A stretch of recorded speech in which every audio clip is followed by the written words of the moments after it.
Assalomu alaykum hurmatli ustozlar. Mana shu turdagi aktivitelarni worksheetlarni tashlagan paytimda ko'plab ustozlarimiz buni qanday qo'llasak bo'ladi darsimizda deb so'rashibdi. Bu uchun buni o'sha berilgan rasmni qo'yasiz ekraningizga yoki uni chiqarib qo'yishingiz ham mumkin, bu sizda ekran bo'lmasa. Va ekrani bor ustozlarga u yerda yozish uchun funksiyasi bor, o'shani yopib qo'yasiz. Yoki ustozlar doskaga ham yopishtirib, uni bemalol flomastер bilan ishlasangiz bo'ladi. Bu yerda ko'rib turganingizdek juda ham ko'p fe'llar berilgan. Men misol uchun qanday qo'lladim buni darsda?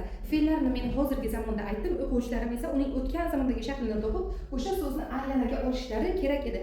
Va bu orqali o'quvchilarimizni tezkor fikrlash va ayni damda grammatik mavzusini tezkor so'rab olish uchun o'yin sifatida buni qo'llashga qaror qildik. Bu yerda misol uchun savollar turlicha bo'lsa, siz buni o'zingizga moslab tayyorlayotgan ilova ham mavjud. U cloud, ya'ni bulut.com deb nomlanadi.